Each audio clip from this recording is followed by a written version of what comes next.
Helix Sleep, the greatest mattress ever made for all of mankind. I don't know what you've been waiting for. I don't know why you're not sleeping on a Helix mattress, because you could be getting the best sleep you've ever experienced. We've been Helix mattress die-hard customers for over 6 years now. We have put a Helix mattress in every room in our house at the lake. Every guest that we have sleeping on that Helix mattress says it's the best sleep they've ever had, and most of them use our discount code to upgrade the mattresses in their life, because once you sleep on a Helix mattress, you can never go back. They have a lineup of 20 unique mattresses for all kinds of sleepers. Sleep hot, sleep cold, side, back, roll up in a little ball. Doesn't matter. Whatever your sleeping preferences are, Helix has a mattress just for you. Speaking of, we are transitioning River into a big girl bed, and we have gotten her a twin mattress from Helix because we want her to sleep as good as she sleeps with us in her own bed. So if you are looking at getting a new mattress, maybe you've been tossing and turning and wondering why you're not waking up rested and ready to go, check out helixsleep.com, answer a few questions about your sleeping preferences, and you'll be set up with a mattress that will change your life. If you don't want to take our word for it, well, don't worry. You can get a 120-night trial and a limited time warranty. Oh, you get 20 more nights. They used to give 100. Now they get 120. They don't care. They know you're going to love it. You know, they dare you in those extra 20 days to not like that mattress. But if for some reason you can send it back for a refund, their award-winning Luxe and Ultra Premium Elite collections are changing the game when it comes to mattresses. Also, all their mattresses come with a 10 to 15-year warranty depending on your mattress. And it's also recommended by leading chiropractors and doctors of sleep medicine as a go-to solution for improving your sleep. I don't know what more we can say. You need to check out helixsleep.com and upgrade the mattress in your life today. Go to helixsleep.com/VIALL for 20% off site-wide for their spring savings event. That's helixsleep.com/VIALL for 20% off site-wide. Make sure to enter our show name after checkout so they know we sent you. helixsleep.com/VIALL.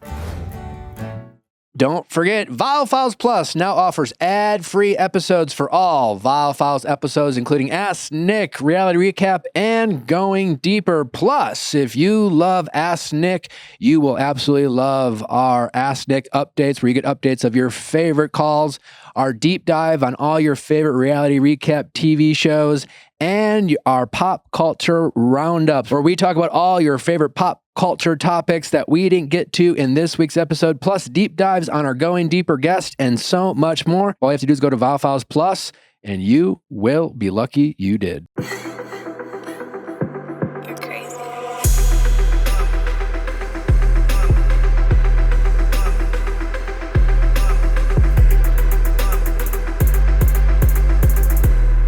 How's it going? It's going. My name is Rachel. I am 37, and my question for you, Nick, is how long does he have to gray rock his baby mama before she gives up? What is gray rock? So I actually just found this term myself. I was not familiar, but apparently it means when somebody's contacting you and you have no interest in contacting them back or, playing that game, you give them one-word answers or very short answers until they get the point. Who's gray rocking who in this scenario? My boyfriend is gray rocking his baby mama. And you want that to stop, period? I think that their consistent communication is unnecessary, and we've been together for over 2 years now. So I've been told several times, it's just about the kid. It's just about the kid, and it's not. So you take on this. You do acknowledge that he has to co-parent with this person if he chooses to want to be in this child's life, correct? Yeah. So. Oh yes, I'm full on. So co-parenting. What in your mind is actually happening that you think is unnecessary outside of the expectations of co-parenting? So in my mind, I believe that conversations like, hey, oh my God, I just slept horribly, or I had such a great workout and this is what I did today. That for me seems unnecessary. That's fair. And so he's responding to this stuff? In so much as like, yeah, good, nice. Okay. So that's what I would call gray rocking. And he says, and his justification to you is what? Keeping the peace. Like, okay. we've known each other for so long, and maybe she just doesn't have a friend like this that she can talk to. Were they And married? no, How long were they together for? I think like close to 15 years. Oh, okay. And how old's Yeah, and how many kids do they have together? one. One. How old is the child? 14. Okay. Okay. Yeah. So definitely less of a kids getting older, more independent. Mm-hmm. How long you been together with your boyfriend? Just over 2 years now. Okay. And I'm assuming this has always been an issue. It has. It's always been an issue. When I met the mother, it was just kind of like there was no interest at all in meeting me. It was a very protective meetup, meaning like when we all three were together, she was very much like next to him and kind of like guarded in the whole situation. So it's always been like that. I've tried my hardest to be like, "Hey, do you want to grab a coffee sometime? Hey, do you want to do this, do that?" And it's like, "No, She has no no, no, interest. And then how many times are you guys hanging out together? not often. Mostly for like sporting events for the kid." And when that does happen, do you feel like he's still in any way considering her like feelings? Considering her feelings, yes, and I don't have a problem with that. I think that's very genuine. That's nice. Yeah, I guess what I But mean by like, you said soccer game, right? You go to a soccer game.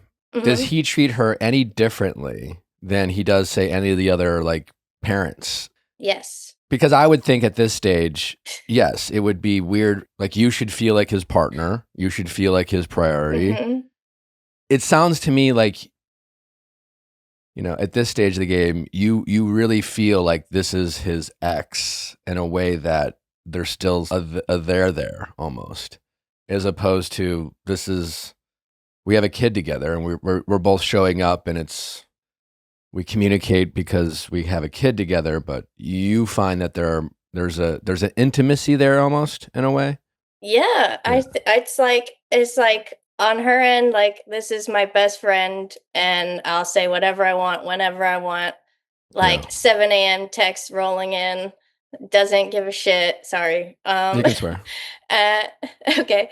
Uh, it's just like for me, it's inconsiderate and honestly goes against girl code if there were any, Well, But she's not going to subscribe to girl code when it comes to you. And quite frankly, like right. she's not going to be the one who solves this issue for her. Like, that would be great. Exactly. Yeah. Yeah, it would be great if she took you up on the offer, and it would be great if she wanted to respect your boundaries. But, she's not going to. She's No. not incentivized. And yeah, I mean, from her perspective, like, doesn't mean she's right, but like, this is a guy she's known forever. I don't know why they're not together, or who knows, and I'm sure she has some feelings about that, but they do have this child together, and in a way that you're a threat to that, and like there's probably a competitive element of like, she probably likes knowing that she can still get him to do things. Mhm. So anyways, I totally get keep the peace from your partner. I understand. And that's probably like, okay, like before we move forward, do you at least at a minimum trust his answer, whether you agree with how he's going about it? His answer Of as keeping far the as like of this is keeping platonic. of keeping Yeah. the peace, just being like, I guess what I'm saying is like there's two scenarios, right? Like scenario one, there's a reason behind why he's doing it that's a little bit more concerning than, keeping the peace, in that Mhm. he wants to maintain this level of closeness with his ex for whatever reason. Or scenario two, and I'm hoping and guessing probably, is that like he probably just wants to keep the peace, and he's a little bit of a wuss for, having the uncomfortable conversation with his ex, or just like being comfortable with disappointing her, which is to just like not respond to like, that was a really tough workout, or I didn't sleep well last night. He can literally not respond. And he can even not respond to her being like, why didn't you respond? And, next time he sees her, she can be like, why haven't you responded to me? And he could just be like, sorry, I was just busy, but like, I didn't think it was really all that necessary. And he can be a little bit more short with her, and he can be, and if she ever like confronts him about a conversation, just be like, listen, I'm in a relationship, and I don't like, that is a relationship I want to prioritize. But to your point, it feels to you, right? Correct me if I'm wrong, but there's a part of your relationship with him that he's not prioritizing. It sounds like there are moments where you feel like he still picks her. And I understand that she is at this point in our lives like fully ingrained in his family because they've known each other. It's basically like a daughter-in-law, whatever you want to call it. But I have no disrespect for this person. I have no harsh feelings. I just find it like absolutely infuriating that this needs to be a thing. Like, just find another friend. Are you speaking to her or him? Her. But again, you're I don't know what conversations you're having with your partner, but the way you speak, you speak like it's a her problem that you're expecting her to change course. That's not going to happen. It's just not going to happen. Correct. So like all this why does she keep doing what she's doing is a waste of your time, and it's a waste of your energy, and it's just not productive. So don't know how much you're doing that with your partner, but the conversations need to start and end with him. So they do. Yeah. Okay. And so far, what we have come up with is basically what you're saying. Like, it doesn't mean anything. She just does it. And I send like a small response. And I am on, your side here. It's like, well, just don't respond or just don't even play into it. I know I keep going back to it, but it's like, a picture will come through and the picture will be like sometimes reminiscing like, oh, do you remember so and so from back in the day? They did this and we went there and da da da da. I get it. Like, I understand that elicits a response most times, and it's like, I remember. Or but it's just out of politeness, I get it. You're right. And like at some point, your point is, correct me if I'm wrong, you want to feel like he's picking you. You want to feel like he's saying no to her because he's saying yes to you, right? Yeah, there's and you just can't, too much brain space. you can't have it both ways. And she is an ex. She's not like a lifelong friend. And even sometimes platonic relationships between men and women, need to change when one of those people enters into a committed romantic relationship, and even if they weren't exes, like there sometimes are just like boundaries you don't cross. Like even platonic friends and men and women relationships, you can be the most straightforward platonic friends. You can have no desire to see them naked or sleep with them, and there can still be a level of intimacy with that person that might not otherwise be there if it was the same gender. Or maybe you can have men can love men in like friendship ways, and there can be a level of intimacy, but assuming they're not gay or bi or even curious, there is like a built-in boundary of like, well, I don't ever have to worry about that, but it is what it is when it comes to like someone with a different gender. And then on top of it, for this person is their ex. They have a kid together. So it does make, like that's where I'm hearing from you. And it seems like you haven't really, it seems like you've been pretty passive almost. And this the way you've been talking to me about how you've spoken to him, because it sounds like you're trying to negotiate with him about this topic. Yeah, it's very touchy, right? Like I don't feel like I would never have enough pull to be 43. Okay, you never would have enough pull to what? To be like, hey, stop talking to her because they have a child together. I can't do that, obviously. So I get this position you're in, but I think that's the thing where you have to be confident in your position. And I feel like what your position is, and I agree with your position, which is I'm not asking you not to talk and co-parent with the mother of your child. I'm not asking that.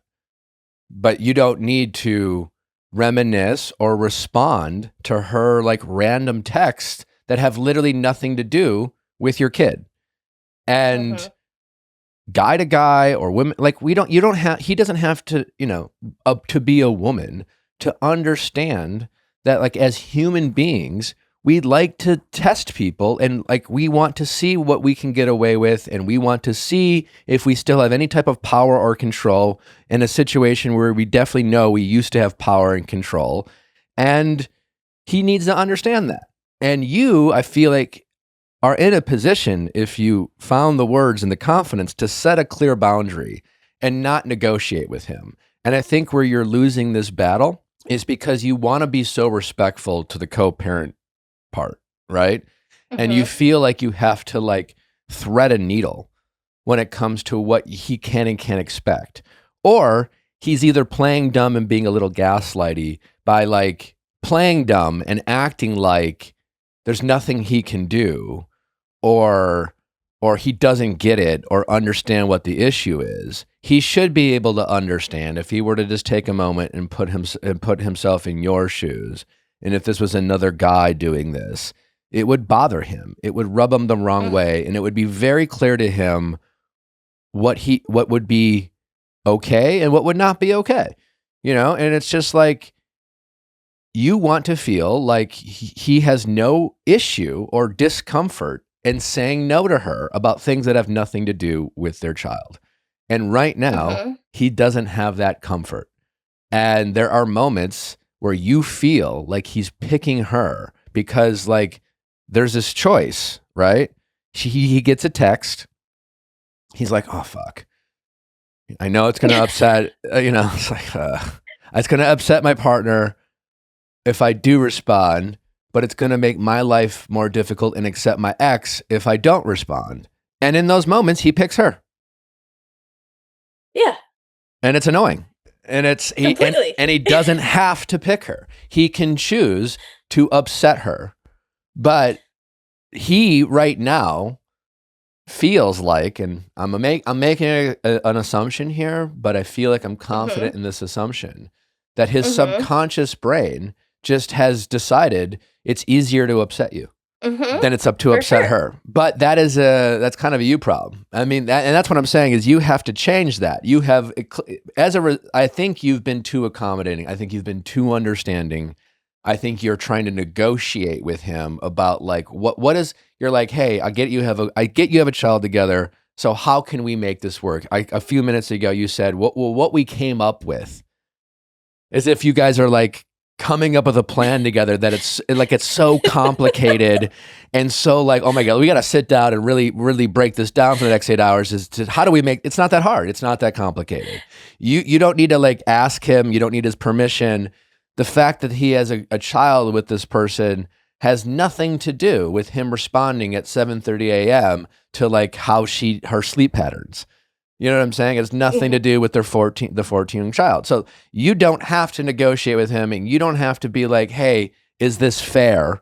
You can be like, this is annoying, and I'm tired of pretending that this has anything to do with co-parenting, and this has everything to do with like, you still give a shit about her feelings, which goes above and beyond just you being a considerate human. Because if some random fucking person texts him at 7:30 in the morning, especially if it was a woman, he might not respond. Right. And I totally understand everything you just said. My issue is, and this is where you're going to tell me I'm being passive, is that it's like such a fine line between like, like stop caring and care a little bit. Right? It's like, from who? For you or him? Justify for him. I've told him before what you just said. I was like, it's inappropriate. It's annoying. It's infuriating, and it just needs to stop because it has no like what's he say? Over your parenting skills. And he's like, yeah, but I've done better. I muted the chats. I don't answer right away, or if I answer, it's just like I reply with one word, and it's like. That's why I keep going back to it's her fault, but I can't do It's not. anything about that. So It's it's not her like, fault. I know. It's he needs to own it a little bit more, and you need to be more hard. Yeah. It's just like, this is not something you really have to try, and I think you need to challenge him to the point where, like, you're making this out to be more difficult than it needs to be, and you need to call him out for what he is saying. You know, like, do you realize that the way you're acting, you're like, what? I mean, again, maybe he does. Do you need therapy to get over your discomfort with upsetting your ex? Like, you care too much about what she thinks. It's weird that you care so much about her feelings. And again, I'm glad that you're a loving, considerate, empathetic person. That's why you're my partner, blah, blah, blah, blah, blah. But like, you don't, if I just start randomly texting some guy and be like, oh, he was my best friend in high school. Like, because again, the kid has nothing to do with this, with how you communicate her. Your child has nothing to do with how you communicate with her. And so the fact that you can admit that it's hard, or like you're trying, like, why do you have to try to like be comfortable with annoying her? You know, it should. I've asked that before. I thought maybe like there was something that happened that broke them up. Like, maybe I was like, oh, well, maybe he like really devastated her life at some point, and that's why he feels so guilty for the rest of time. He's just gonna do whatever she wants. I honestly don't think it's that deep. I honestly think that, like, as human beings, we just, again, we'd rather have peace than not peace, right? We would, you know. And it probably doesn't mean anything to him, and it doesn't feel to him like it feels to you. That doesn't change the fact that he's old enough to just acknowledge that the optics and how you feel are more than justified, and just because he is more than comfortable with it doesn't make it like not weird, and it doesn't make it like less comfortable for you to deal with. And as a result of someone who claims to want to be in a committed romantic relationship with you, he has to act accordingly and do what's best for the relationship he claims to want to be in. And he is not showing up for this relationship in a way, and he is prioritizing keeping the peace in his life rather than keeping the peace in his relationship. You know, and that is something you have the right to call him out on. At some point, you're just going to have to like draw a line in the sand and be like, the fact that that you're drawing this out is a problem to me. And like, I just like, I need to know that I'm, outside of your child, a top priority. But right now, sometimes I feel like she's still a priority. Like, because you know it's going to upset me, and you do it anyways. Because you would rather upset me than not upset her. And honestly, when you put it like that, that's fucked up. And like, how long do you, I'm not going to keep just putting up with this, you know? But the point is, he doesn't see you going anywhere. And it's easier for him to upset you because you are clearly more gracious when you're upset than she is. And at the end of the day, that's probably why he does it. I could see that. Yeah, probably. And so also, I've been through this same exact argument, conversation, whatever you'd like to call it. Half the time it's arguments, half the time it's as calm as I can be. I don't know how to keep bringing it up without it sounding like I'm beating a dead horse every time, because every time it just seems to result in like, okay, yeah, it's not that deep. Okay. No, it is. So, But say like that's dismissive and kind of disrespectful to you for him to say it's not that deep. It's not about it being that deep. It's just like, fine, I'll just start texting with another guy, and then I'll tell you that's not that deep. Like, again, like, he doesn't get to tell you not to care, and he doesn't get to tell you to not feel weird about his ex casually, like, having a casual, open line of communication with you and texting you about anything at any time when it has literally nothing to do with the child. And he doesn't get to normalize that if he wants to be in a committed relationship with you. And you just have to stick to your guns a little bit better and confidently tell him, like, again, to not be dismissive to your feelings, because he is. And he is prioritizing his peace over the peace of the relationship. It's that simple. And I think you just have to not to, like, again, you seem like a lovely person. I can tell, like, it's like you've been willing to like have this confrontation. It doesn't seem like it's easy for you, and you don't always feel confident with your ability to feel the way you do and set a clear boundary and expectation. And I just want you to feel when you get off this call to like, you're more than justified. You're not wrong. And it's not resolved. So therefore you have the right to bring it up again. And he's dismissing your feelings. He is, by pretending it's some sort of complicated thing that, he needs to work towards. It doesn't, like, it shouldn't be that hard to go cold turkey. It might irritate her, it might upset her, but that's not his problem. And if she wants to confront him on it, he can just be like, honestly, he could play dumb. And he can be like, let me know when I can pick up my kid. So, and he can sit down, and also he could be like, he can go to his ex-partner and be like, listen, she's my partner. She's my priority. Honestly, if you want to continue this, then you need to get to know her. And he needs to like advocate for you, and he needs to stand up for you. And I'm guessing he hasn't done that. I'm guessing he kind of plays. No, I'm guessing he plays like, oh, I'm the outsider. What am I supposed to do? I'm just like the heartthrob. I'm in this weird. What am I supposed to do that all these women want to have me in their orbit? It's just like, I'm just trying to make everyone happy. Like, it's fucked up. Yeah, like, that's not. You have the right to expect more from him in this situation, and you have to tell him like, you're done being patient, and he has to take you seriously. Yeah. And you have to confidently like be like, yo, I'm just tired of pretending that this is normal, and I'm tired of acting like you need to try to not upset her. And that's what it comes down to. I feel like I've said exactly that before, but I'm guessing you haven't. I'm guessing you've done it in a way that's just a little bit more passive, and then you kind of you check in, be like, is that, like, you're just really empathetic, and I think you're really considerate, and I think that has probably stopped you from being very direct. Because again, there is a reason, and I don't think it's because he's in love with her, and I don't think it's that deep, but like, you want to blame her, but what she is doing differently than you is she is definitely making it more difficult for him to make it hard to disappoint her. And you are not making it as difficult.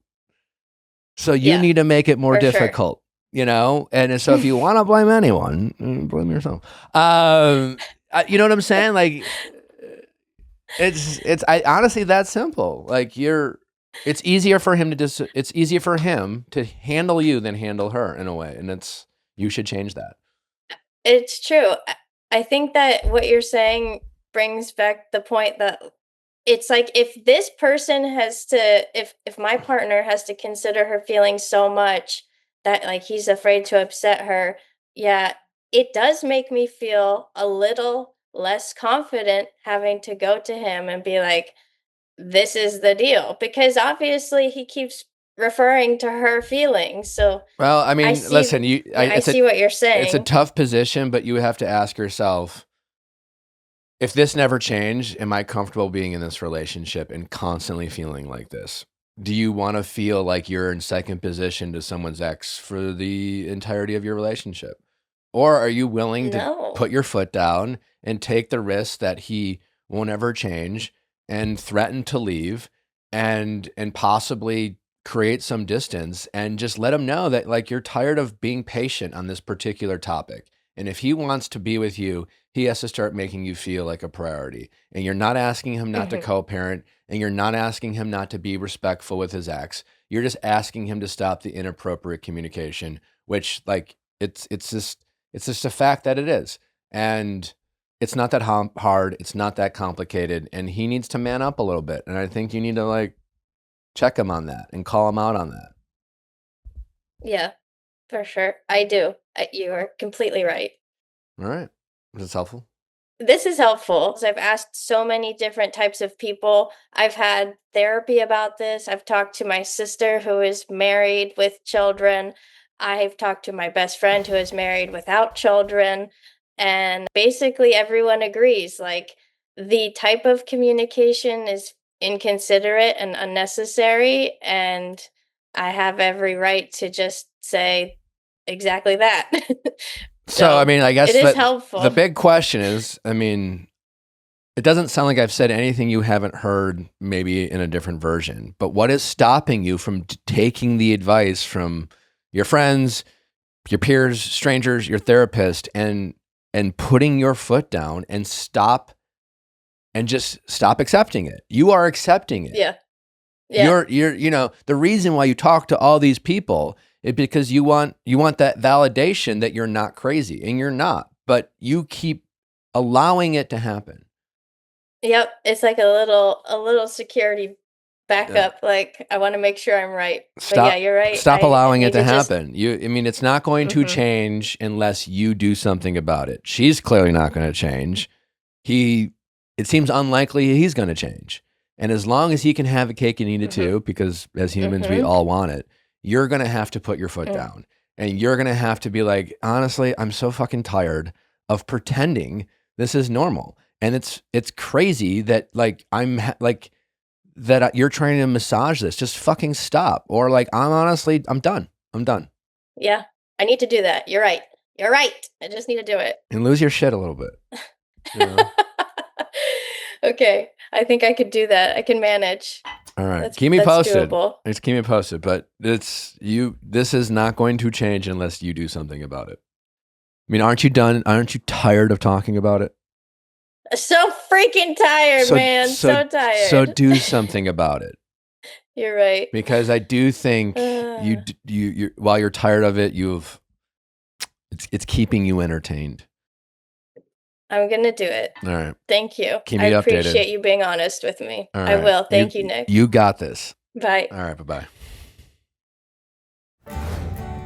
Whether you're renting or paying mortgage, one of the biggest monthly expenses should be working harder for you. That's where Built comes in. Built is the membership for where you live that rewards you with points on every housing payment wherever you live. Built started out rewarding members on their rent. Now, as of 2026, Built members can also earn points on mortgage payments wherever they live. Well, I was super excited to find that out and immediately signed up for Built. Every housing payment earns you points you can use towards flights with top travel partners like United and Hyatt, Lyft rides, Amazon.com purchases, and so much more. Personally, I've been using my Built reward points for Amazon. But here's what I think is the most underrated part of Built. Built members also get access to a neighborhood concierge. We can make restaurant reservations, book fitness classes, and find new local spots, all while being rewarded at more than 45,000 merchant partners. It's simple. Being a renter and now a homeowner is better with Built. Join the membership for where you live at joinbuilt.com/VIALL. That is JOINBILT.com/VIALL. Make sure to use our URL so they know we sent you.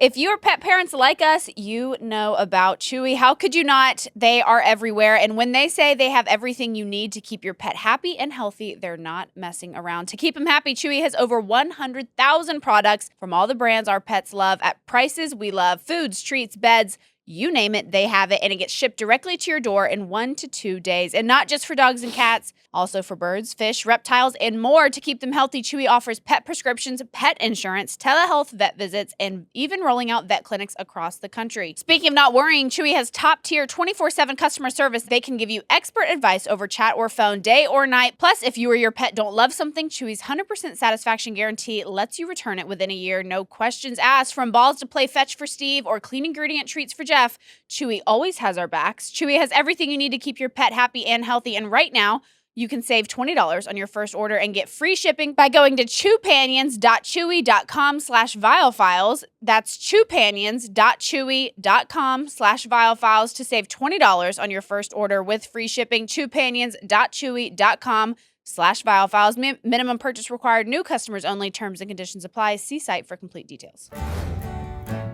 How's it going? Hey Nick, I'm Cassie. I'm 27, and my question is am I being dramatic or is it time to end my engagement? Why are you considering ending your engagement? I just don't think I'm happy, Okay. honestly. And why don't you think you're happy? Do you feel like you're not happy, or do you feel like he doesn't make you happy, or you're not happy with him or the relationship? Is it you trying to figure out like your happiness, or is there something specific about him in the relationship that makes you unhappy? You know what I'm saying?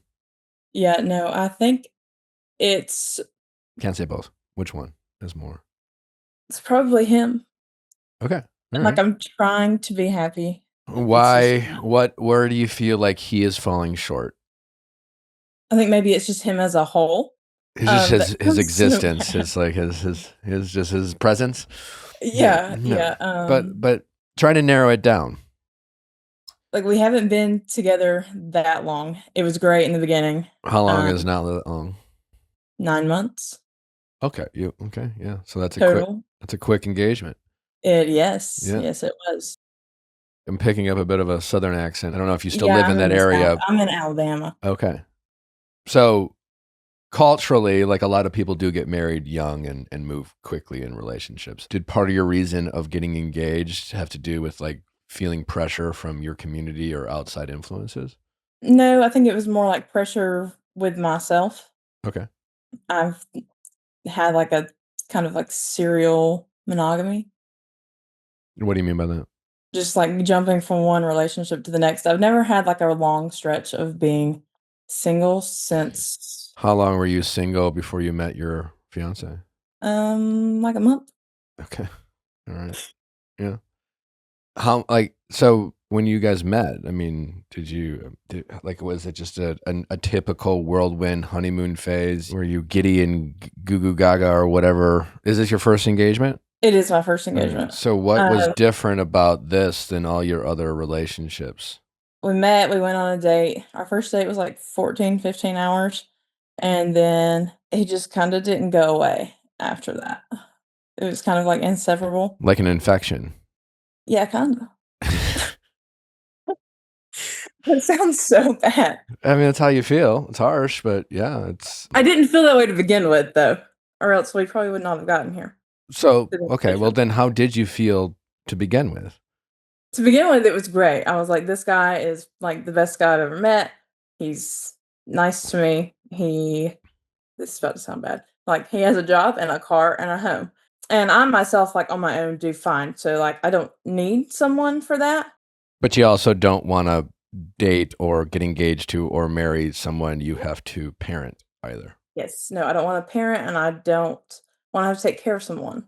Are you physically attracted to your fiance? I was. What changed? Okay, so last month we went on a cruise together and everything was fine. And then one night he says, "I need you to drink more so you'll have sex with me." And I've not wanted to do anything with him since then. He said, I need you to drink more so you want to have sex with me. Yes.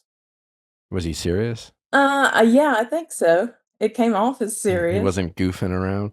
So it was wild. I didn't say anything in the moment, but I did bring it up Did like you 2 guys have like a lot of drunk sex in the past or something? Not a lot. It sounds like he was feeling like your sex life had taken Like a dip. a dip. Would that be accurate? A little bit of one, but not anything crazy. We were probably still intimate a few times a week. So he gave you the ick basically when you. Yeah, when he said that, for sure. Yeah, it is kind of an icky thing. And I did. I brought that up to him like 2 weeks ago. I was like, "I have the ick." What do you say? Well, we're working on it, so we'll see how that goes. What do It's you not going well from this side of what things. do you mean? Did you address it? I mean, like I don't because to be all in serious, it's like definitely give you the ick, but it's like I'm sure he's a fine guy, but it's just like you get women drunk so they sleep with you. It's giving a little Creepy. creepy. Yeah, I think Yes, I did. is the gentlest way to say that. And maybe he was joking. We say things that we don't realize in the moment how it might come across. Like we've all said things that didn't land before. But yeah, I mean to be honest, like the solution to this specific thing in terms of like just hey, that bothered me, you said that, and being like, okay, now that you bring it up to me, I get why you feel that way. I shouldn't have said that. That was stupid. It didn't land. And then if he feels that way about your sex life, you guys should, he should be allowed to bring it up and you can disagree with it. You could be like, I don't know, like life happened and we're busy. And like, honestly, I'm comfortable with the frequency and blah, blah, blah. There can be a back and forth. I'm not sure what are you guys working on when, like, what does that mean? So when he said that to me, I didn't say anything in the moment.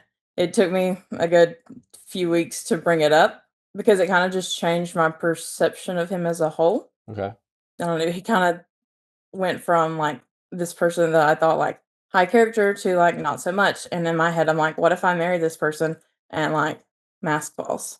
Do you think this is more than him being a guy who said something stupid and didn't realize how it sounded and it was just a bad joke? Because people do that all the time. Or do you think maybe you've been wrong about him? And again, this answer doesn't change whether you have the right to leave if you're not happy. You know what I'm saying? Like, Yeah, if, you no, know, for like sure. just, at the end of the day, if you don't like him and he's not your guy, you can break up, you know? And if there's something telling you he's not your guy, no, that's not crazy. Talking to you for 2 minutes, there are some, like, call it data points. If this doesn't feel right, like, that's all you really need. You've dated for 9 months before you got engaged.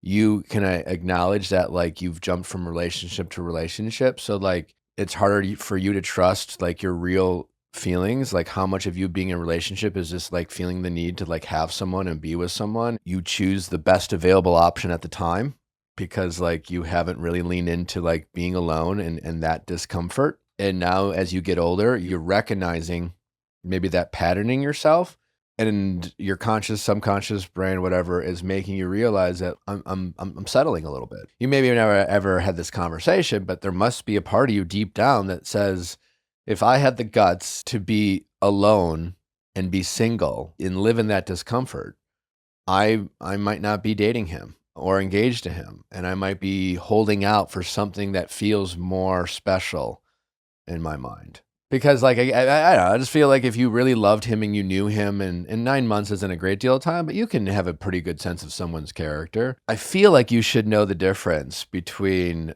something that didn't land and something that was like, yo, I don't think you realize how that comes across, but I know you're a good guy. So, like, just stop. Don't ever say that again. The Yeah. boys say dumb things a lot.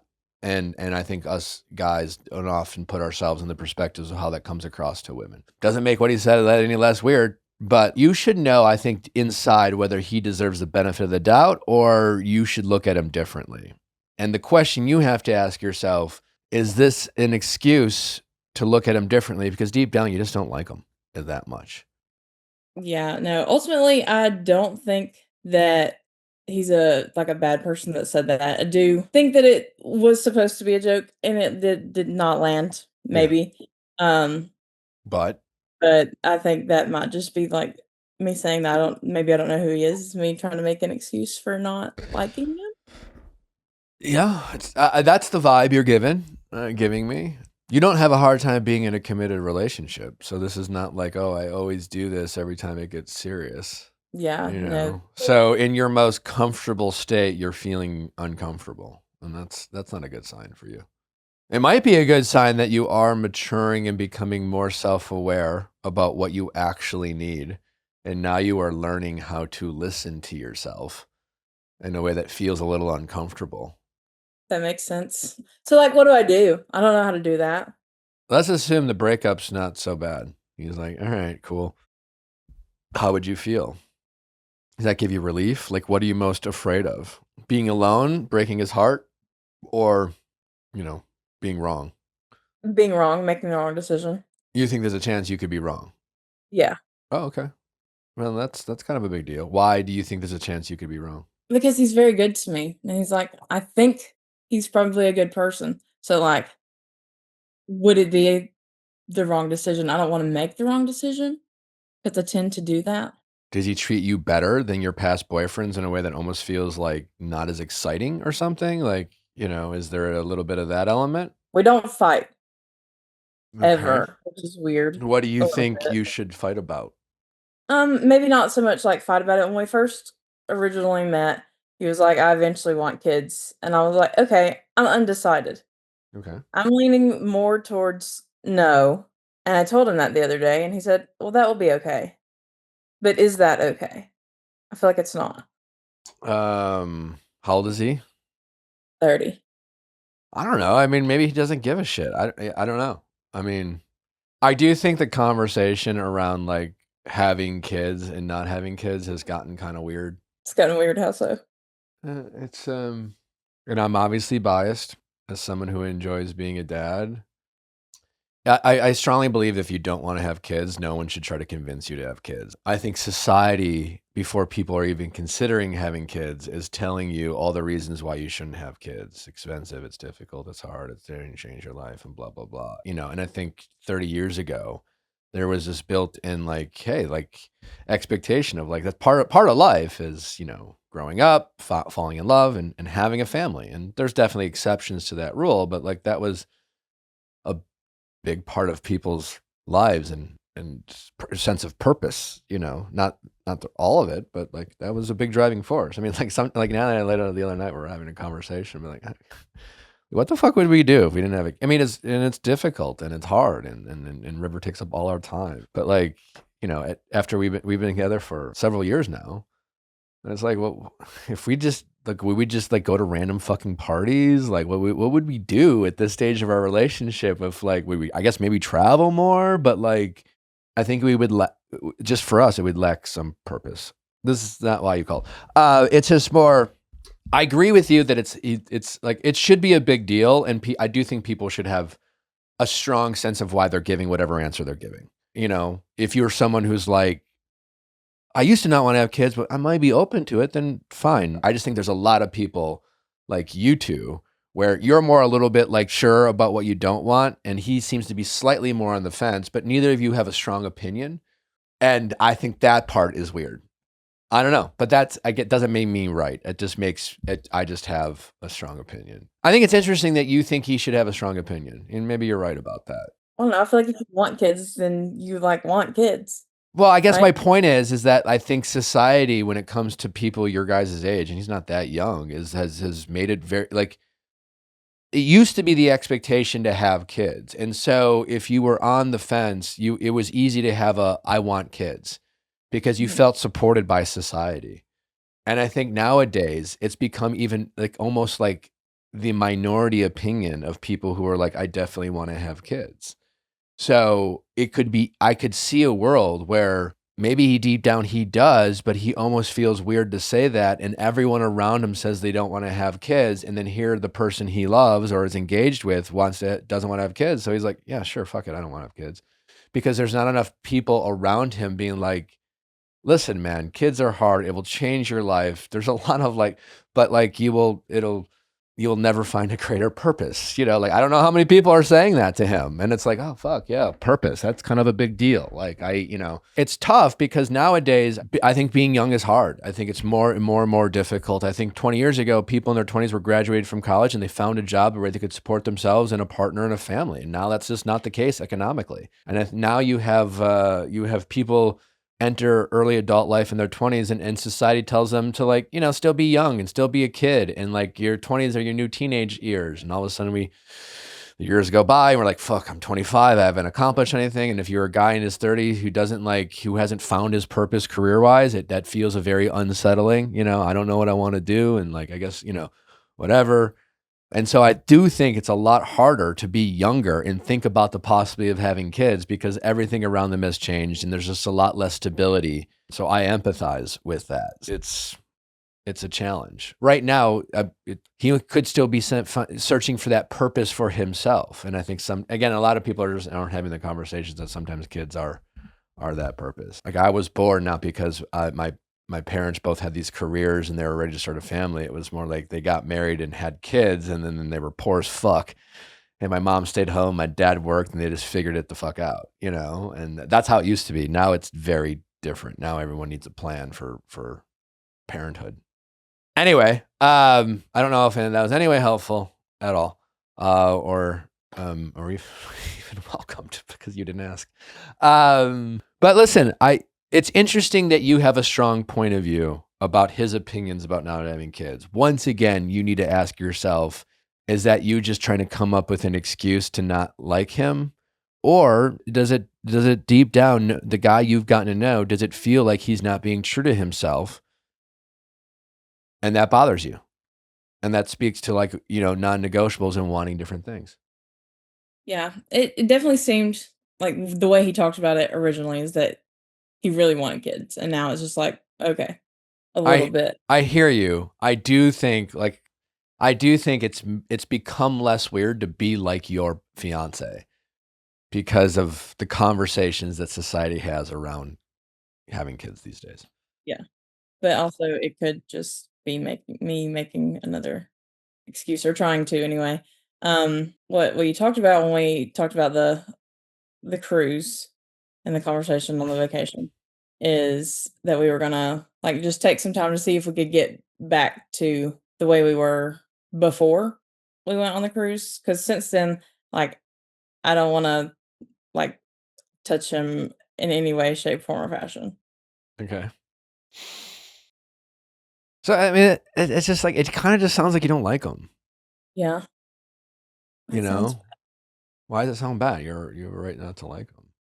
because I did, or at least I thought I did. Maybe I I mean, didn't. you liked him early on. That's fine. And maybe it was a change of pace. And I don't know. Maybe 4 weeks was too long for you to be single. And it was just like he was the first nice guy to show up, and that just doesn't feel right now. And it was easier for you to lie to yourself about your feelings towards people than it is now as someone who's more comfortable in her own skin and more emotionally mature. Maybe you're just learning from past mistakes. It could be that.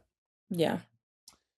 I think deep down you know the answer. I can't give you the answer, but like, you can have these million conversations and there's not going to be a clear I can't give you a clear answer.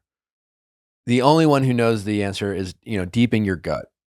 And he can be a nice guy and a respectful guy, it doesn't mean he's your guy.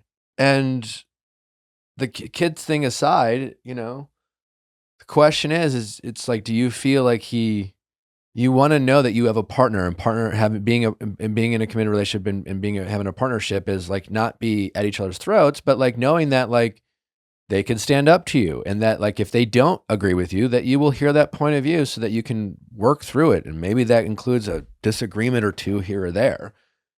But you want to feel like you have a partner, and you don't want to feel like you can kind of get away with anything. Because even though sometimes that's fun in the short run, we want that kind of equality in a relationship. So maybe it's that. Like, listen, I guess what I'm saying is it's not bad. You didn't do anything wrong. It's not a crime to want to end an engagement. It's definitely a tough conversation. It's uncomfortable, but you're not crazy for realizing you don't like someone. So you don't need to come up with excuses to why it's okay for you to end this relationship if that's what you're trying to do. You're not going to be a bad guy. You're not a total bitch. He might be upset with you. He might say things that sound harsh and hasty, but like, listen, like you're going to hurt his feelings, and that's okay. But you don't need to explain it to the world, and no one's, you know what I'm saying? Like you didn't do anything wrong. As someone who's been engaged before and it didn't work out, like no one likes to have been like, I used to be engaged, but no one gives a shit. And like, it's honestly not that uncommon anymore. So in terms of about feeling like you have a scarlet letter or a label or you have to explain it, no one cares. And that's certainly not a reason to be in a relationship. So just decide what you want. There's no wrong answer. You don't need to come up with a justification. Yeah. No, I think I do know the answer. Well, I would rip off the Band-Aid as soon as possible.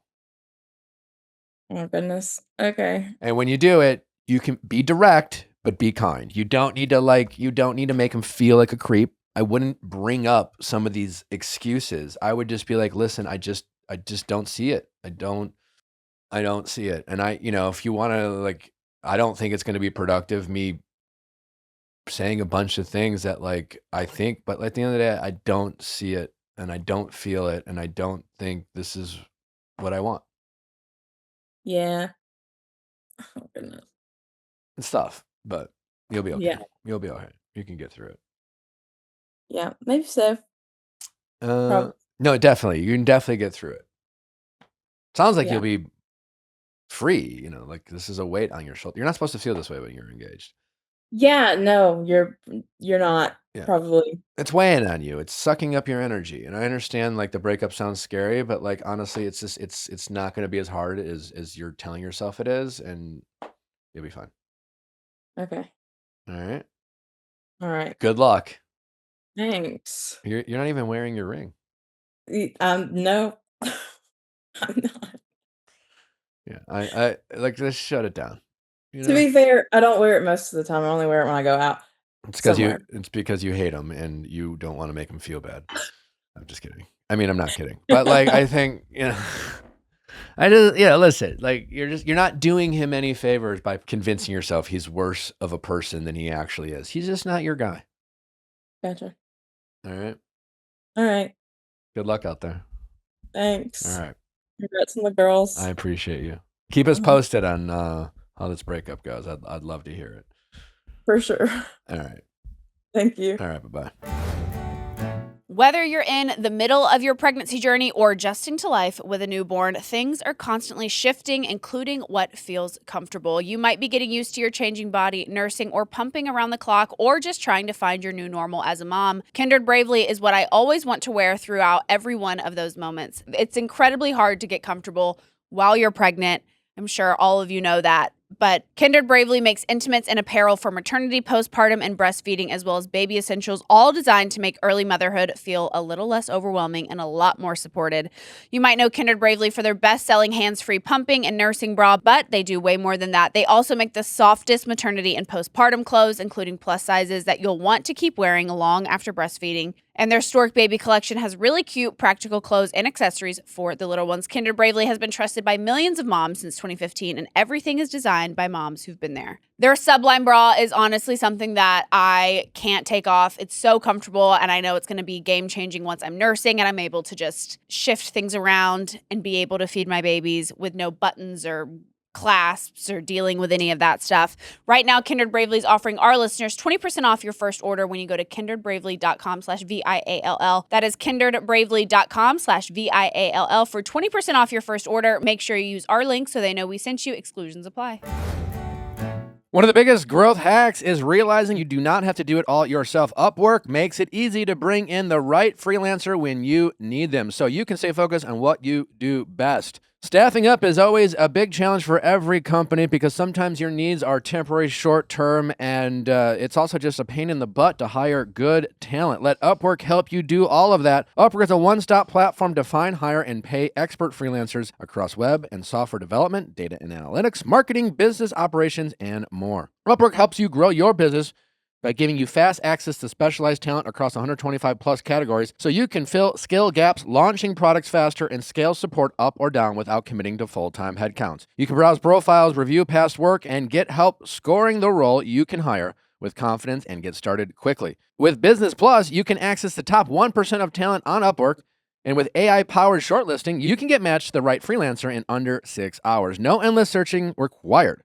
Upwork also cuts down operational hassle by handling things like contracts and payments in one place, so you can spend more time running the business. Thousands of growing businesses already trust Upwork to hire flexible, high-quality freelance talent for everything from one-off projects to ongoing support. It's free to sign up, and posting a job is easy. So if you are struggling finding the right talent at the right time, you gotta check out Upwork. You will be glad that you did. Visit Upwork.com right now and post a job for free. That's Upwork.com to connect with top talent ready to help your business grow. That's Upwork.com. Upwork.com. Getting dressed as a working mom is already a challenge, so why not make it easy and elevated? That's why Viall is such a game changer. It's like having a rotating closet of luxury accessories at your fingertips so you can throw on a simple outfit and instantly feel put together, effortless, elevated, and done. Viall is a complete game changer for my bank account and obviously for Nick's bank account, because if you don't know Viall yet, it's a members-only club where you can borrow designer bags and jewelry. Think a rotating dream closet you don't have to commit to. The best part, no return dates. You can keep a piece as long as you want or swap monthly if you're ready for something new. And if you fall in love with something, you can buy it for less than anywhere else. Right now, I am carrying a The Row little suede black bucket bag. It's one that I've been eyeing for so long, and I was like, This is like a crazy price. I don't need to pull the trigger on this. I'm just going to borrow it from Viall and see if it's like exactly what I want. Turns out it is, so I'll probably end up buying it from Viall. Viall's pricing starts at $139 a month, which is their classic tier, and it's by far the most popular. Honestly, it makes sense because the value you get is wild, and they're constantly refreshing inventory. So if you have a fun wedding that you're going to and you want a really cute, springy, crazy, cool bag, you can rent it for the month. If you are looking for something for vacation, whatever you're looking for, maybe you're just looking for every day, like a work bag, you can find it at Viall. The closet is insane. Prada, Louis Vuitton, Gucci, Dior, all the brands I drool over. You just pick what you want and it shows up. Go to Viall.com and apply for a membership today using referral code VIALL for your first month of membership free. The code will also allow you to skip the Viall waitlist. That's VIVRELLE.com. Use code VIALL for your first month free. Valid for U.S. residents only. Must be 18 and up. Acceptance into the club is not guaranteed. Code is only valid for the first-time members. How's it going? Hi, my name is Paige. I'm 22, and I'm questioning whether my work ethic is ruining my relationship with my clingy boyfriend. Okay. Tell me more about it. Okay, so I guess I'll start kind of how we started dating. Okay. So I'm from California, and right after high school, I moved to Oregon for college and moved there alone, like was super ready to like get out. I've always been super independent. So did that and went through sorority recruitment. So met a bunch of my friends that way. My boyfriend was in a fraternity there as well. So we were in the kind of ran in the same crowd, but not really like super friendly with each other yet. Fast forward to senior year, I had gone to Ireland for study abroad in my junior year, and he had gone to Spain. And I went alone. He went with a bunch of friends, and he's from Oregon. So that was kind of the craziest thing he had ever done, like, because he was like an hour away from home the whole time he was in college. And then when he went to Spain, he was with all of his buddies. So it was like independent, but not super, super. And so senior year, we get back to school, we start dating, and then it got pretty serious. My sister lived in Nashville, and I didn't have a place that I specifically wanted to be after college. And so I was like, screw it, I'll just move. Kind of that was my whole plan, like throughout the year. So towards the end of the year, we're kind of talking about like if we're going to keep dating after college and all of that. I really loved his family, like loved him, was super invested. And so he was like, I think I want to come to Nashville with you. And I was like, that's like would be great. But I've always been like terrified of that pressure of like, I don't want you to move here for me. Like I never want to feel like I have that much responsibility on myself. I guess I'm a little bit afraid of that in terms of commitment. Like the last time I had a boyfriend was in high school. All throughout college, I was like, don't want it, want to experience my own life. And so I made that very clear when we moved. Like, you are not moving here for me. Like, I would love for you to come, but it needs to be like because you want that. Mm-hmm.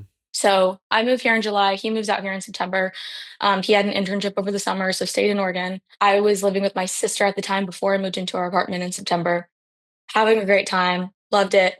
Moved here to have a job in the mental health field. So I was a case manager at a mental health cooperative. It was really heavy. Wasn't really happy with my 9 to 5, but like was going through it, all of that stuff. And then he moved out here, continued with that. I decided to leave the job, like kind of right as he moved in. So it was kind of an interesting transition for me when he moved in. He was unemployed for about the first like 3 months that we were here, which at first I was like, oh, it's fine. Like he's he was looking for a job in supply chain and logistics. Like that can't be that hard to find. He was searching for jobs. But over time I realized he wasn't really looking for jobs at all. Like he was just kind of hanging out on the couch every day while I went to work. I decided to leave the 9 to 5. I've always been like, I'm never gonna leave something without having a plan. So got a job as a hostess, love it. Then I get a second job at a infrared sauna cold plunge studio. So do that also. So I'm working those 2 jobs, loving it though, because I'm getting to meet people that are actually my own age. So like honestly, that was the best thing for me. Like I'm making way less money, but couldn't have been happier with like my social situation. Meanwhile, he's couch surfing and saying he can't find a job. Yes. So it was like at first I was like, well, it's the first time he's away from home. Like he's never really been this far away from his parents or his friends. All of his friends, like he has known since birth. What does that have to do with that? I don't know. I feel like I was just kind of like, maybe he just needs time to like settle and like get comfortable. And he was like, I just want to see Nashville. Like, I just want to get to know the area before I like get sucked into a job and like can never see anything. So I was like, okay, fair. I mean, sounds like I'm guessing even despite having 2 jobs, you get to explore Nashville and meet people and have a life. Like there are 24 hours in a day. Yeah. And even if you work 10 hours a day, there's still 14 hours, you know? Yeah. And like some of you sleep for, you get a good night of sleep of 8. Still a couple hours to, and he has no job. So how much money does Right. he have to go explore? But that's a couple hours a day. He could get out of I the know. house and anyway, continue. Well, to your point though, like he also never had a job, like consistent job throughout college. Like I was always employed all throughout college because like my parents were like, "We'll help you with your school," but Does all the extra stuff, his parents have money? they have like a decent amount of money. They don't live like super lavishly, but they love like vacations, big things like that. So they like to spend. And they can And they were afford to support him, it sounds like. yes. Yeah. Yes. So he would have like some like little summer jobs, but he never had like, I don't know, like he was never had a crazy work ethic, I guess is my point.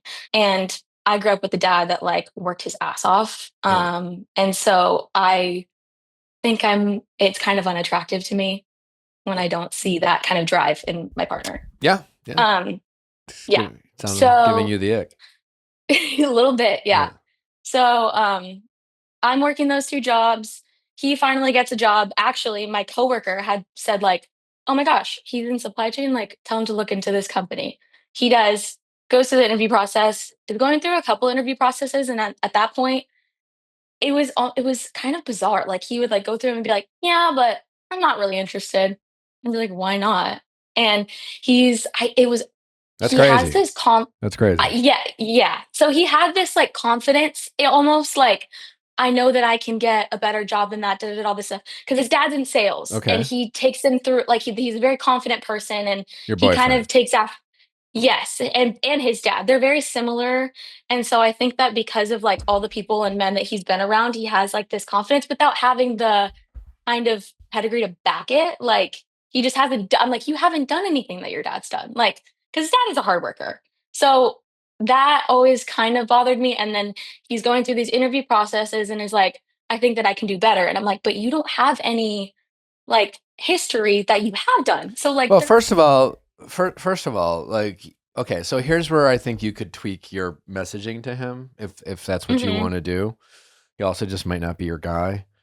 It's like what he's missing is like, I don't, maybe if he keeps waiting, he could find something that he deems better. I mean, it's not impossible, right? The question is, how long is that going to take him? And then what experience could he be getting now, whether it's another, like a hosting job or something in supply chain, even if he wants to do sales, like there's experiences he can learn. He can learn how to be in a corporate environment. He can learn things that he thinks he is beneath him. And and what he's missing out on right now is just like getting experience and getting work. And there's a lot of people who enter the workforce and their first job is not what they hope or expected. And then they, a lot of times within your first year, I hated my first job. I left it after 9 months, and that was like kind of scary. I'm like, oh, I'm not gonna look at my resume and blah blah blah blah blah. But like, I got good experience. I also learned what I didn't want to fucking do, Yeah. And he is not getting that experience in the pursuit of something better. I found something better. I mean, at least I tried. It took me a couple times, but he is not learning about what he actually likes and not likes. He is assuming what he likes and doesn't like, and then deciding what's better or not. And he has no fucking clue Mhm.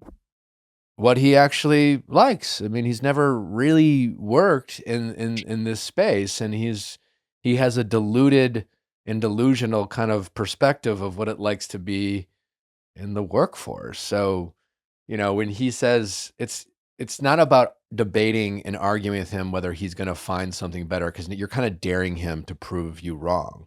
But what is undeniable is that like he is missing out on some really good experiences and an opportunity to make money. And if I were you, I would definitely call him out on like, listen, how old is he? 23. You're 23 and your parents support you. That's kind of an ick. It's an ick. And like the fact that you don't want to do something about it and you don't want to like get a job, whether it's being a host or waiting tables or picking up fucking garbage or whatever it is, I would be honestly more into that because like you're earning that and it's a work ethic thing and you're comfortable taking your parents' hard-earned money so you can be lazy. And that's an ick. And if that doesn't bother you, maybe you're not my person. I mean, like listen, it's one of those things where you don't want to baby your boyfriend, you don't want to parent your boyfriend, but the fact that you are avoiding some of these direct conversations and like you can do it in a way that's direct and not necessarily harsh, but like it is the truth. And sometimes these boys need to hear some direct feedback for them to become men. And you need to find out real fast whether he's even capable of doing it. Don't marry the loser, like it's, Yeah. I'm guessing what feels a little uncomfortable for you is like, it's a mindset thing. And I think your instincts are right. I mean, I joke with my employees that like, I've never seen any of their resumes, there's that other people on my team do, but by the time I meet them, I don't give a shit. And some of the best hires I've made, it's because they like told me they, in between college and their quote unquote real job, they worked at Trader Joe's or they worked as a barista at Starbucks and they were in the fire and it was a shitty job, but like they were willing to do that to make ends meet. And to me, that has been some of the best indicators about someone's work ethic and their talents as an employee. And I think you can apply the same principles that like, you're a go-getter, you're a hard worker. And being a hard worker, you have respect for what you've accomplished and you're proud of it, as you should be. And it's hard to be in love with someone or have a committed relationship when you kind of like don't respect their grind or lack thereof.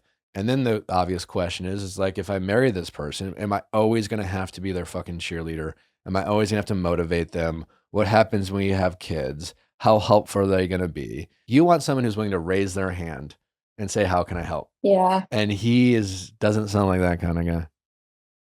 Yeah. And like, I feel like I'm like ragging on him through all this, and I'm not trying to. Like, he obviously has good traits. Like, there's a I'm reason I'm sure he's dating him, swell and but charming in the life of the party. Yeah, like this is not yeah, about he's popular and cool or whatever. And he yeah, might be capable of growing up. My point is if you want to stay in this relationship, if it's and you're only 22, so then you make sure you ask yourself, what are my relationship goals? Your goals can mhm, change, but like as a motivated 22-year-old who likes to work and wants to prioritize, I don't know, maybe like marriage and kids isn't on the table for the next 5 or 6 years.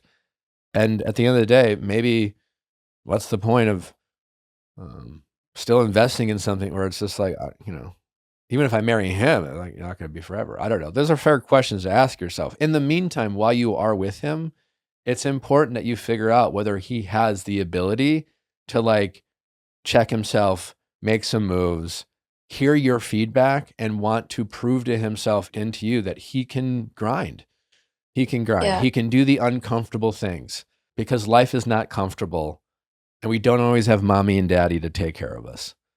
Yeah, and when he moved out, like, and moved here, they're not helping him anymore, but he did get a job at a supply chain logistics place, works 9 to 5. But, like, for example, like, it was just there's things that just I think it starts, with work ethic and all that, and then it's just, like, you pile on after a while, and, like, I set up the internet, insurance, I pay for all of those bills, he Venmos me for them. Like, we split it 50-50. But, like, I've just set everything up. I found the apartment, like, and he's like, "Whatever you need, I'll help you out." But, Well, like, I'm what's like, his "Dude," thing? like, What's his thing? he helps with the cat. Like, literally, he helps with the cat. Like, I don't take out the litter, he does that. And you don't have to ask And him. no, I don't have to ask him. So his Um, his thing is the cat. That's it? yeah. That's his only thing? Um, yeah, like, he's, like, handy. He helps out with, like, stuff around the house, but, like, I don't know, a big point of contention in our relationship more recently is just, like, the amount of hours I've been working, and now I am transitioning from that hostess position to a full-time cocktail server.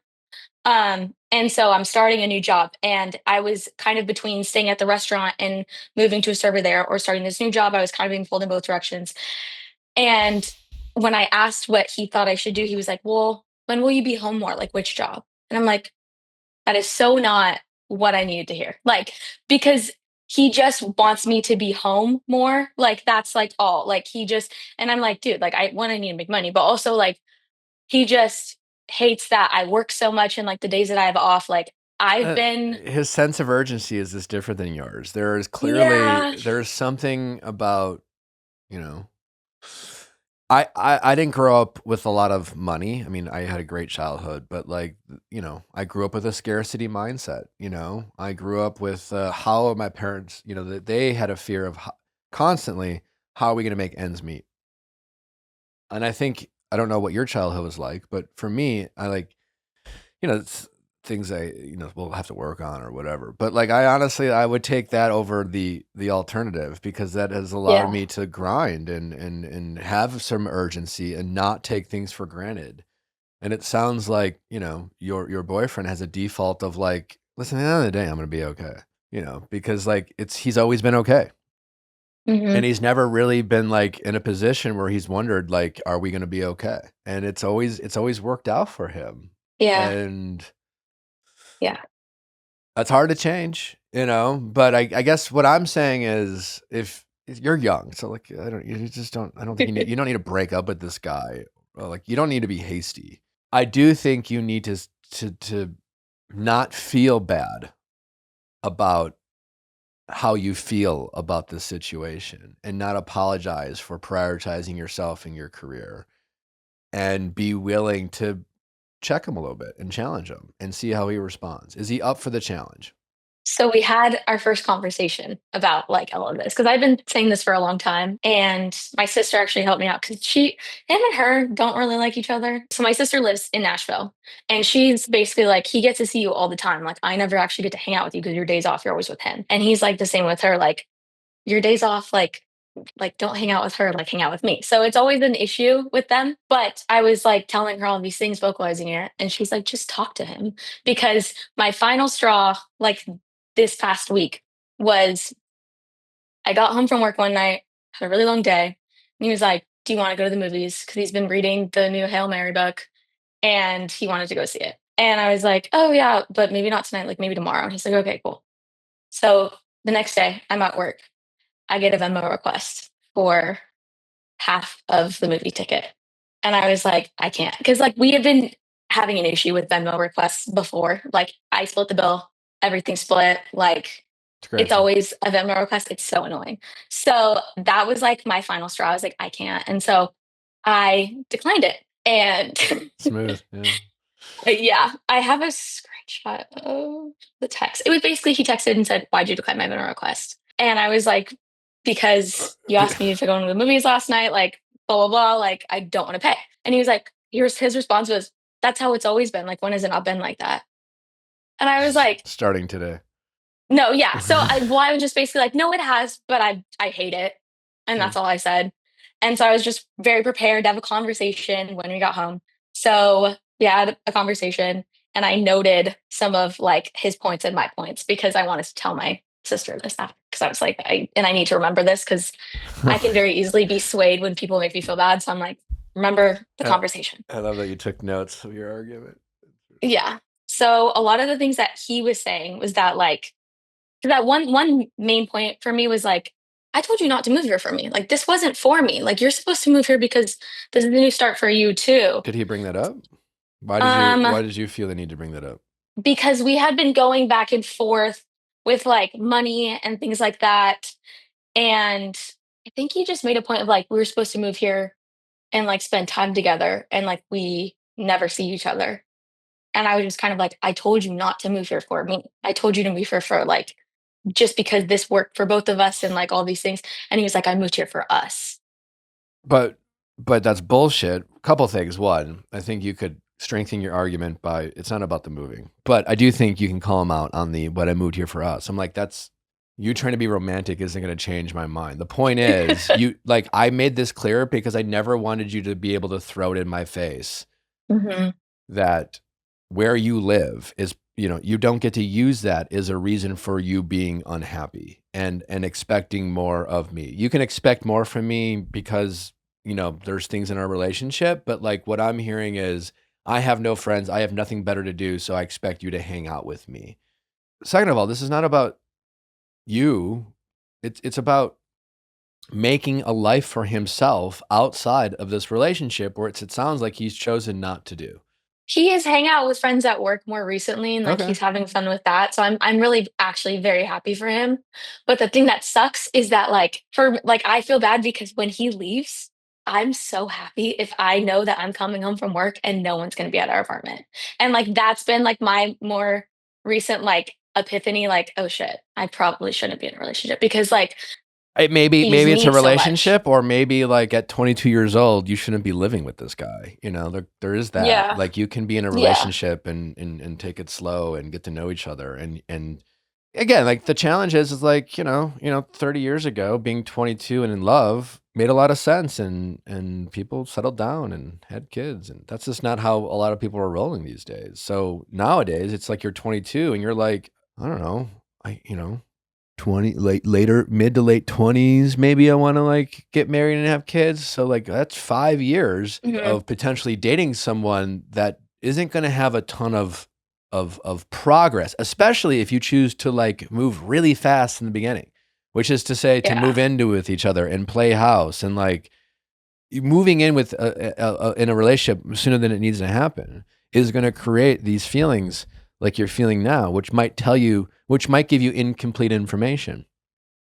Again, there's a lot of things going on with your relationship, but if everything else was great, right? Yeah. Maybe he wasn't like this kind of lazy, giving a loser a little bit. I'm being harsh. But if all you were feeling like is like, oh my God, he's just always there, could just mean that like you're just not ready to like live with someone.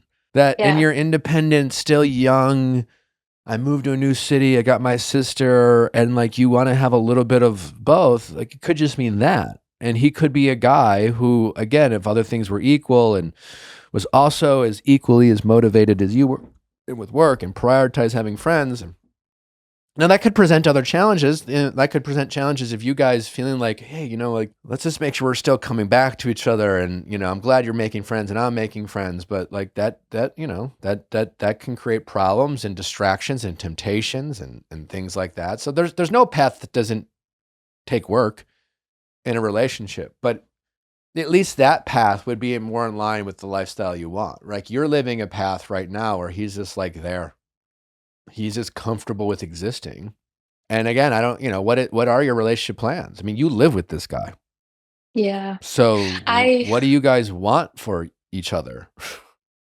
Well, like when we were still in college, like I was so like, I can totally marry this dude. Like I love his family, like really love him, like But we're so what good. if you And don't want to get married till you're 30? well, so that's how I am. That's the thing. So I've always been super independent, and I'm like, I don't want to have kids until I've done all the shit that I want to do. Like his What? parents got married super young. His mom's like, she's sweet, but she's just like a housewife. So she doesn't, which is being a mom is a full time job, very hard. But she doesn't have her own like things going on. So she's always been super involved in her kids' lives, which is great. But sometimes it gets to a certain extent where it's a little bit helicopter parent, and she's like that with Yeah. us. I would say unsolicited feedback. Yeah, you're only 22, so go live your life, have fun. I don't Mhm. think having kids has to end that. Yeah. Natalie wasn't the host of a Netflix show before she had kids. Now she is. True. Again, Yeah. it does change things. No doubt it is harder. There are a shit ton of sacrifices Yeah. you have to make. Just make no mistake about that. But it is not, Yeah. you Yeah, can. I guess to rephrase, I am not ready to not be selfish is like my There you go. thing. Like I Okay. want to be selfish for as long as possible Okay. because I like what I got going on. There you go. But yeah. But my big issue is now I'm just like in a weird spot where we had this like big long talk. He was crying a lot, and He was crying. yeah, You he made him cried a cry? lot. And I don't, he just like What he did you just was say? basically expressing, well, he was expressing that he just like doesn't feel wanted by me, and like I never want to be home, and I'm always like at the gym or like grocery shopping or like running my errands, like doing my meal prep, whatever it be.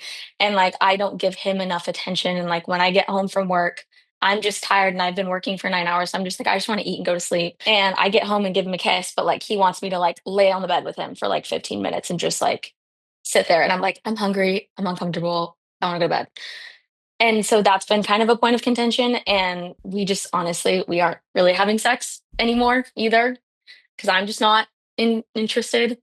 And so he just doesn't feel wanted. And so he was crying a lot about that. But I just like wasn't emotional. And then the only time that I did get emotional was when I was saying, I just don't know if I could be the partner that you need. Where I'm at right now in my life, I just don't know if I can give you as much attention as you need. And I like you deserve someone that can do that. And I just don't know if I could do that. And then I asked him if he's happy with our situation and like thinks that we can work on it, or if he kind of thinks that he would be happier if he was single, because I'm obviously causing him a lot of hurt. And his response was, I think that you would be happier single. Is he right? After the fact, I think so, but I didn't say that. And I probably should have said it in different words because I feel like I wasn't being completely honest, but I was just like, no, I wouldn't Yeah. necessarily be happier single. They're just like, I'm I just so mean, busy right now. you can still say it, It's fine. and it takes sometimes it takes time to process and think about your feelings. Yeah. I don't know where to Sound go from here. well, maybe nowhere. Maybe it is an end. But again, like this is a compatibility situation. This is not, you and I can have opinions about what we think he should do or what we think he's not doing. There's some like even potential like love languages. Maybe he really likes physical touch, and that's like not your like favorite love language. But also like again, there's a level of he would be less needy, and he would be feeling less invalidated by you or the quality time you're not spending if he had more of a purpose in drive and needing to prove to himself like what he what's his drive, like what like it's the part that he's so comfortable with, hanging out and not having a job. It's just like kind of your first couple jobs is not supposed to be your dream job. You're not supposed to pick your first couple jobs almost because you think you're worthy of it, or it's like you're paying, you that's about experience. It's about learning what you like and don't like so that you can hopefully obtain your dream job. Maybe you want to be a waitress your entire career, probably not, right? Like, but you're getting more sales experience than he's getting, like you're interacting with people, you're learning skills that you might not even realize just by working. You're doing it. What skill is he learning by sitting home? When we say we want a partner, right?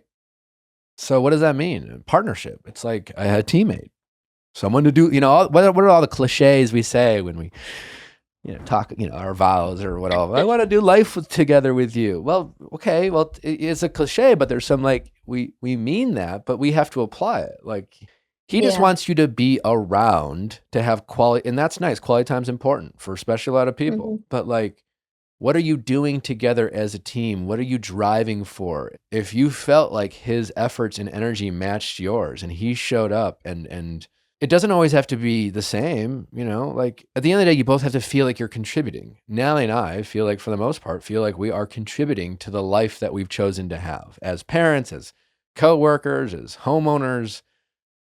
We both have to show up. When that doesn't always happen, there might be a conversation, but for the most part, I feel like she's committed to this lifestyle as much as I am, and we both want it, and we are both willing to put in the work. And that's, I think, the part you guys are struggling with is what is that thing you guys are working towards? Right now, it's like you have a lot of other things you want to accomplish, and you can like him and love him. That doesn't take away from the things that you want to accomplish. And it probably feels like he is taking away from that because instead of like also being busy and productive, he's like, you work too much. And you're like, yo, bro, like, first of all, I need to make money. Second of all, I'm only 22. Like, what? I mean, how much time do you want to fucking spend together? Yeah. Yeah. I hear you on all of those, and I'm just like, I guess I'm freaking out of my head just because I can go on kind of the same way that we have been, but we have 6 more months on our lease. What else are in Well, those notes? You had a page of notes. What else did you say to him? oh, I said, "I miss missing you." I was telling him that I recharge alone, like, Okay. when my battery's low, like, I need some time, and then I'm fully ready to, like, be all in together, but sometimes, like, I just need some separation, like, my mom's like that. Like half the Yeah. population's like that. Yeah. It's an introverted quality. Yeah. So you probably Um, have some introverted qualities, You're not alone in that. he's was saying that, I'm so focused on myself and what I need and never what he needs, and that I never, like, go out of my way to, like, buy anything for him or do anything for him. When I picked him up at the airport, like, a Why do week you gotta ago, buy him like, shit? because we're talking about money, and, like, I was like, we don't have to, like, do lavish things, but, like, I'd appreciate if I didn't have to, like, split the bill with you every time we go to dinner. Like, it's just, like, chivalrous things I kind of miss in a relationship, and he was, like, hated that the other day. I was dog sitting for my sister, so I had 2 dogs on my lap in the car and went to go pick him up from the airport, and I didn't get out and kiss him, and he was, like, really bothered by that. Um, He sounds like the woman in the relationship. he kind of is, but I know that I have certain tendencies that, like, are a That's little also bit. not meant to be a dig on women. I don't know. He just like is like it's like he likes the gifts and he wants to be wined and dined and he wants to be valid. I don't like. I don't know. He I wanted to know how long I'll be, like, doing this much work and, like, what my plan is with it. He was like, "How long are you me doing this?" Because, like, well, I hate it. first of all, and until I don't have to do it, or someone else can contribute to supporting a shared lifestyle. And someday, do you want kids someday? Yes. So someday I want kids. That's gonna. I don't know. When are you gonna grow up? Well, I don't know. Like I take care of us, and you help with the cat, like a like my daughter's going to in when she's old enough to do chores. Yeah. It sounds like sounds like you're dating someone who's probably a little spoiled. And listen, I'm definitely here. The older guys like, oh, the younger generation's a little softer, and yes, like Gen Z brings a lot to the table that millennials don't. But it's like society is breeding two different types of men.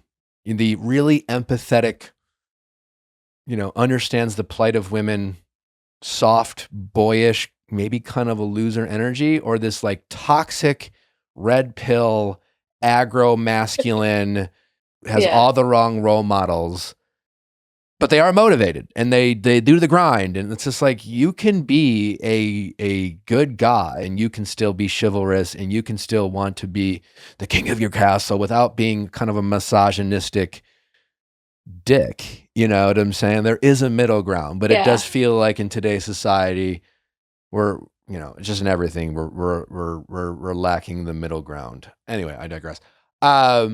He might not be your guy. You're not wrong for wanting more from him. I think it's okay that you challenge him and you can do it without like emasculating him, but you could just be like, listen, man, I'm an ambitious person and that's not going to change. And I think you should expect more of yourself. And if we continue to be in a relationship, I want to feel like you're meeting me halfway. Yes, quality time is important, but like it should bother you that you have to split a movie thing with me. It's like, yo, and I'm like, if it's a money thing, you spend a lot of time at home doing nothing.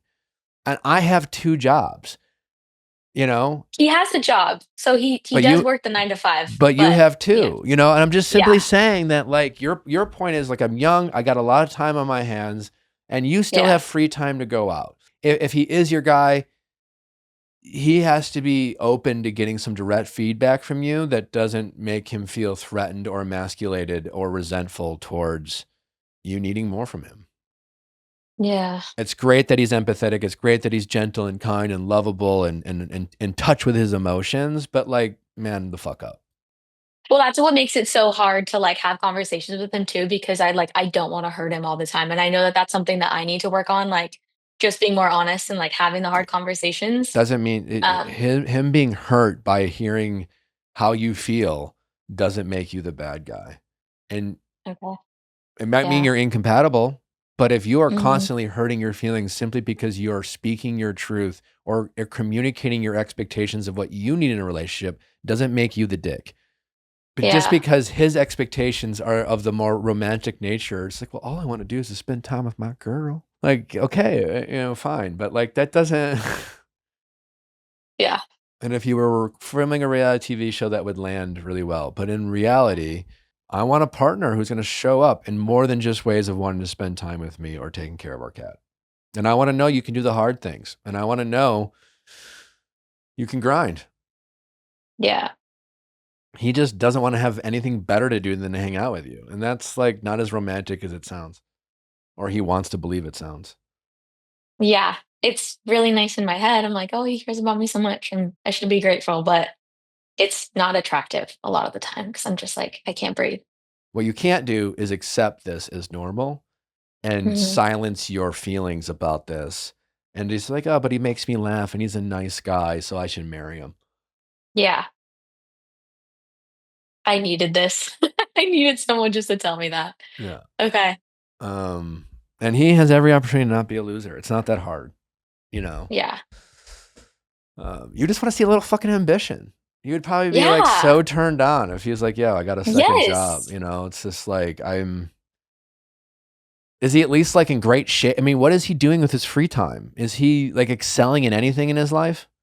No, I've always been pretty active. I've competed in bodybuilding competitions when I was in high school. So like since then I am on 5 days a week. I go to the gym. Like that does not change. I will not cancel my gym plans for anything. That also bothers him sometimes because he's like, can we just hang out? Why are you going to work out? But he doesn't work out. And he'll say, like, oh, I want to work out. I'm gonna start working out. What And does then I'll he go like do? 2 days and then stop.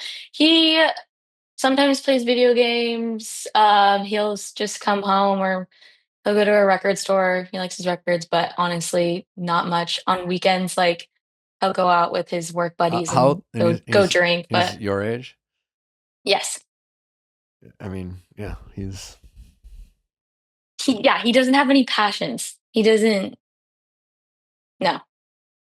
he just had, I mean, it's, listen, I don't know how many passions I had as 22. I had a passion to try to be great or do something I could be proud of.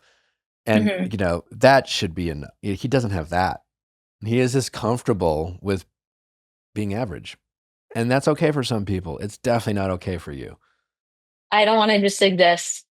If you want to be with him, you have to gently and honestly set your expectations and challenge him. But it's like, I don't want to force you to want the same things for me. And I don't want to make you feel less than because I have these expectations of myself. Right. Yeah. I'm in a tough spot. It's really hard when that they're probably just not for you and you're probably just not compatible, but he doesn't do anything wrong. So it's like, I wish that he would do something wrong so it would just That's be not true. He easier to does. break up with him What do you mean sometimes. wrong? Of course he's doing I something wrong. like give you like an I don't know, like nothing feels like legitimate to actually break up with him, I guess. Doesn't make any sense. He doesn't have to rob a bank for you to justify I breaking up know. with him. He could just like not be Yeah. your guy and you can be incompatible. And again, like you will Yeah. just feel in your gut. Like I'm not like it's not like Natalie's like the same gung-ho person that I was. Mhm. But when I met her, she was finishing up school. She was also bartending. She would bartend all night and then wake up at 5 a.m. and do clinicals for, because she's a surgical technologist, and she would work at He's a the hospital badass. and then she would go to fucking school because she just had to fucking do it. And then, Mhm. she doesn't do some of that stuff anymore because she doesn't have to. But like even just in our relationship, like, I don't know, she just does things that are helpful to me. Like she makes our house feel like a home. That's a lot, and like, it's kind of embarrassing that I was in my mid 30s and like, you could come to my house and be like, I don't know if this guy's in college or if he's an adult, because, I had nice things, but it doesn't have the finishing touches, As a Right. mom, I think I'm an amazing dad and I'm very present in childcare, but like she does a lot of and it's not because I ask her. There's just so many examples I have of Natalie just doing her part. and showing Yeah. up and being my partner. And it would just, it's not like I've thought about this. I wasn't like, oh, it just like, I just felt it. I didn't feel what you feel, which is that disconnecting of like, what the fuck do you do? Like where it's just like, God, and the fact that he's not doing anything. And then simultaneously still, like, and again, Natalie is the less introverted version of me. Quality time is really important to her. It's like we spend a lot of time together, and she's also bringing so much more to the table that like, it's not, that's all he wants from you. Yeah.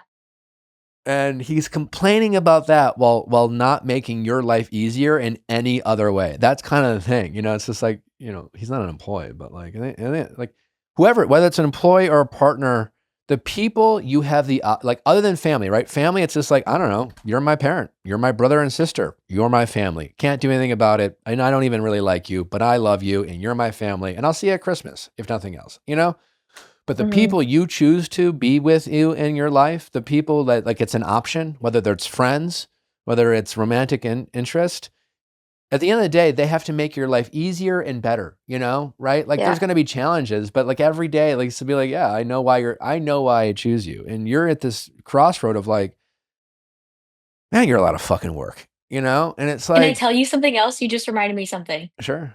Okay. So the other day, my sister and her boyfriend are also having issues. And in the middle of the night, so I got home from work, and the next day it was Saturday. I was supposed to be off. So my boyfriend and I were going to go do stuff that day. It's the middle of the night. I get a call from my sister. Sounds like someone's dying. I was like, oh my God, what happened?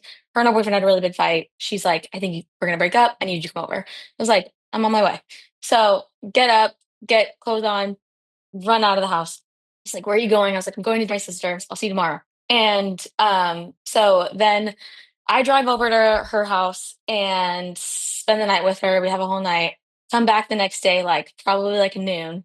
And he was so distraught and upset with me because he was like, we were like, I get that you had to be there for her, but like, what did they even fight about? And also, like, we were supposed to have a whole day, and like now it's kind of ruined. And like, I'm not necessarily mad at you. It just like, Did sucks you 'cause, have like, any specific plans? we were supposed to go to like literally Nordstrom Rack and maybe go get like some coffee. And he was just like, I did nothing today. And like, we were supposed to do all these things. And I was just like, you could have gone to go do stuff. Like, I'm sorry. Like, life happens. Yeah. But like, it's that stuff.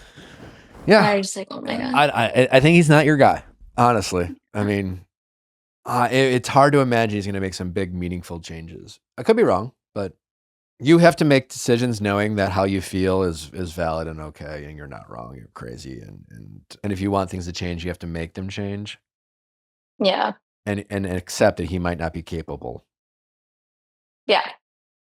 All right. Well, thank you so much for sitting with me and hearing my plights. I hope it was helpful, but yeah, these are challenges, and you're figuring yourself out, and God knows I didn't, figure it out at 22, but yeah, put it this way, relationships are hard, and one thing that being in a relationship with Natalie really taught me is that it doesn't need to be that hard. It just doesn't. They're hard enough. Every relationship is going to have its challenges. Every relationship is going to have its dark moments, some real things that every relationship. But the day-to-day should be easy, Yeah. It should. Like, we like doing the same things together. We're on the same page with our expectations of quality time. I never really had to think about, does my partner match my work ethic? It just like felt like she showed up in a way that like she makes my life easier and helpful, and she brings things to the table that I don't, or her strengths matches my weakness. It just kind of made sense, and it's very much not making sense to you, and it shouldn't be this hard to coexist with your partner. And I've had relationships in the past where I loved them and they were great and blah, blah, blah, blah, blah. But it was kind of hard to just coexist with them, And at the end of the day, they weren't my person. I hear you. All right. Good luck. Okay. Thank you so much. You guys were so great. Keep me posted when you break up. Okay. I'll keep you posted. All right. Take care. Thank you so much for your time. I really appreciate you. All right. Thanks for calling. Bye.